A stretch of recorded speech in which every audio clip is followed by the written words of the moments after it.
This technique by far is the one that most of our customers are using. So very common setup for us.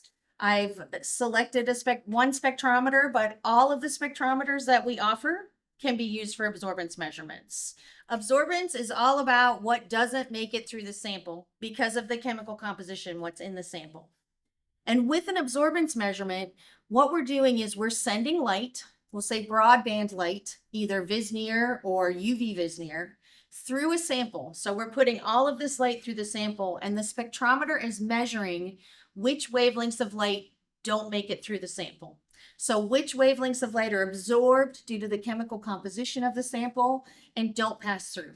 But in absorbance, we're essentially just looking at how the molecules, how the chemicals in the sample remove light from what we're putting in.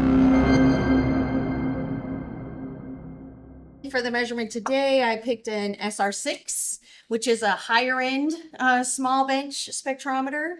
But the SR2, the SR4, the HR2s through 6, all of the NIRs, they will all work for absorbance measurements. One fiber to my DH2000 balanced light source, to one of the collimating lenses on my square 1 cuvette holder. And then on the other side of the cuvette holder, I now need to connect to my spectrometer, right? We've got to collect that light somehow. So I'm going to use one of our 455 micron XSR fibers. So again, I'm putting light below 300 nanometers through the fiber, so I'm using an XSR fiber for that measurement. So we just connect that up. Absorbance, as I mentioned, is straight through.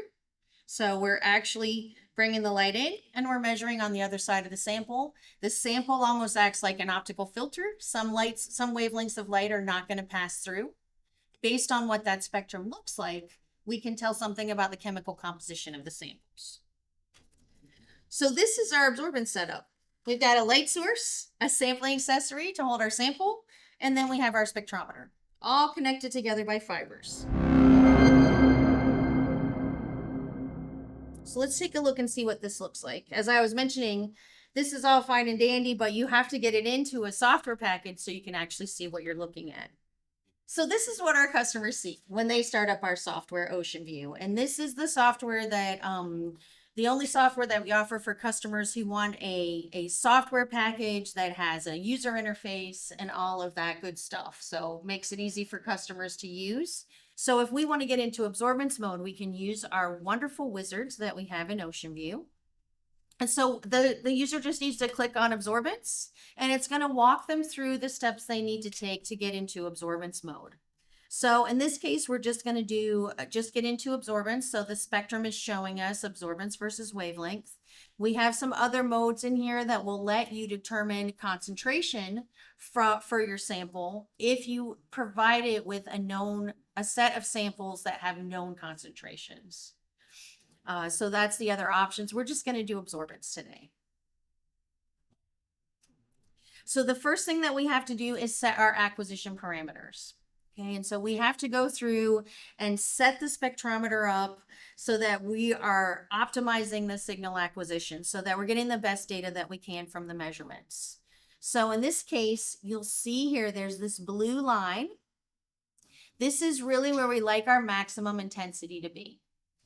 I can click the automatic.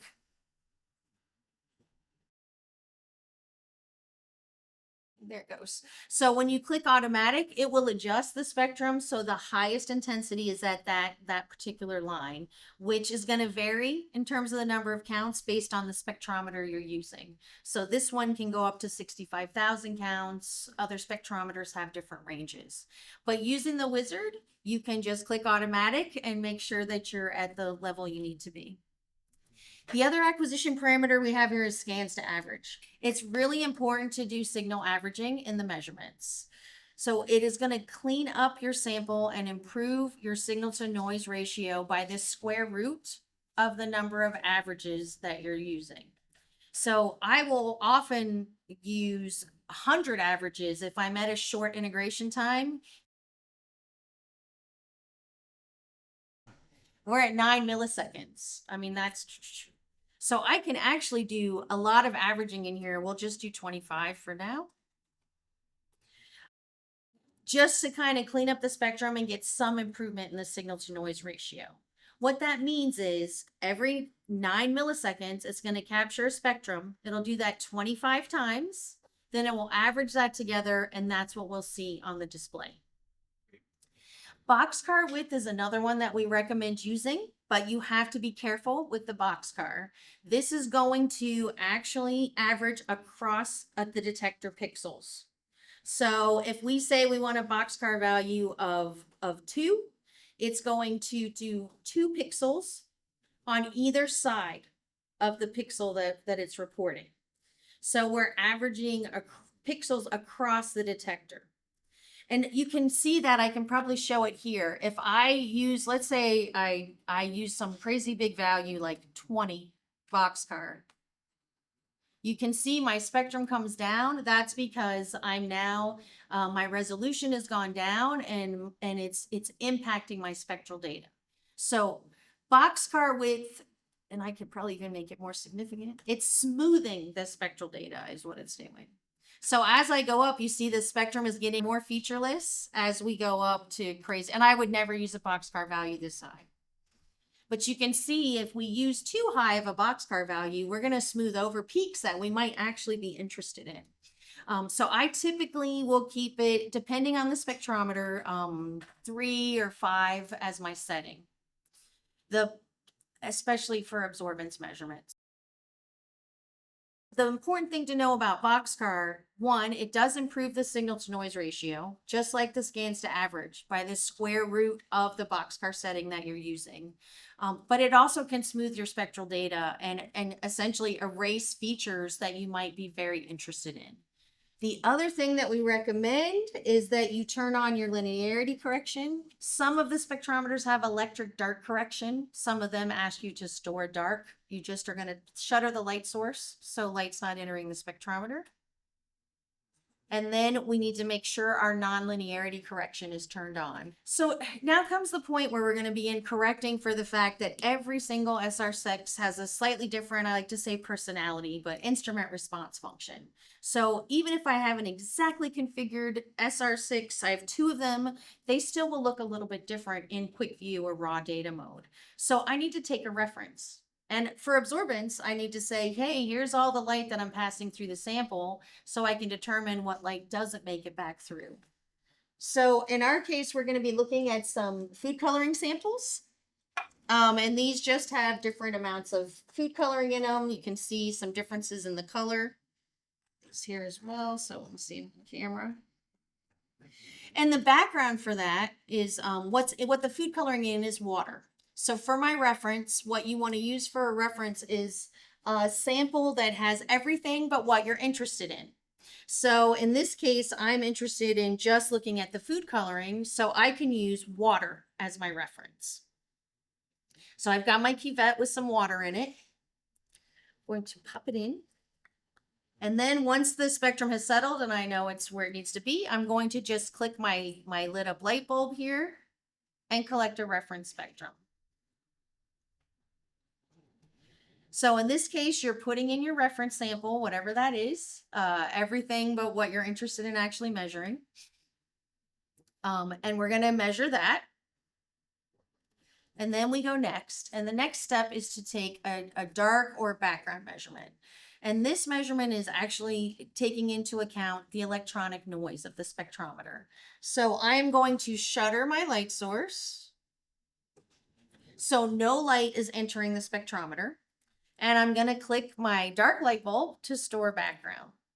And so what you can see is we get a relatively flat, low count level spectrum, which we would call the background. Some people call it the dark, some people call it the baseline, but essentially it's looking at the electronic noise associated with the spectrometer. And then once we have that, the long awaited, we're ready for absorbance. Okay. So when OceanView, when you run a wizard in OceanView, it leaves that quick view graph open, and then it'll open a new view called Absorbance View.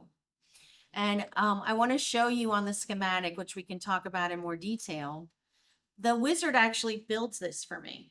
So the wizard says, okay, here's the background I measured. Here's my reference. And it's showing you the math that is being done on the spectral data to get us into absorbance.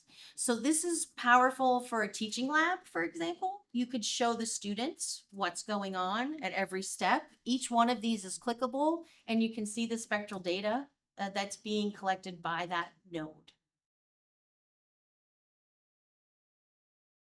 So I still have my reference sample in here, and which means that my absorbance should be 0. Okay, so that's what I'm comparing to. And so I've got a nice 0 absorbance. If I want to update that, I just click on my light bulb here at the top of the graph view, and I can get an updated spectrum there. So very easy to update the darken reference once you're in absorbance mode. Okay, so let's see what some of these spectral data look like, all right? Get one of my lighters. So this one has 2 drops of food coloring in it. So what you can see here is the absorbance for just the blue dye. We're not seeing water absorbance because we referenced that out. We're just looking at the absorbance for the dye. This is for 2 drops. I'm going to overlay it with a camera.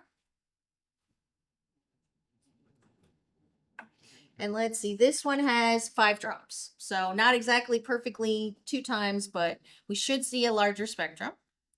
And we do, which is good. So this is with 5 drops.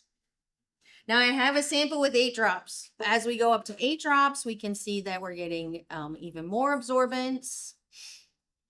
And so these are the wavelengths that are being most strongly absorbed by the sample. And yes, the ones that are towards the orange and the red are being absorbed. That's why we see blue, is those aren't being absorbed as much. All right, one more. We've got a 10 drop sample. So pretty dark, right? To be putting light through a sample let's see how the spectrometer manages. Okay, and so then again, we just put a few more drops. So this is not the most linear because I didn't put equal amounts of drops in, but what you can see and what this technique is used for is to look at concentrations. So if I was in my laboratory trying to measure unknown concentrations, I would measure a set of samples that I know what concentration they are. And then you can use Beer Lambert law to actually plot the absorbance at a specific wavelength versus concentration. And that relationship will then enable you to determine an unknown concentration using that data. So that's really this is the big use with absorbance, is to look at concentration. You can see some composition. I know if I see absorbance at 260 nanometers, for example, that I might have DNA there, but I can't tell much more than there's a protein or there's a DNA. It's not very specific. But for concentration, it works really well. So you just have to measure known samples, and once you've measured those, you can then start to determine unknown concentrations. So the 2 primary uses for absorbance are concentration. So how much blue dye do I have in my sample? Or is this blue dye or green dye? Because as we go to very low concentrations, we still can see the spectrum, even if our eyes maybe can't distinguish. So that's the primary uses for absorbance measurements.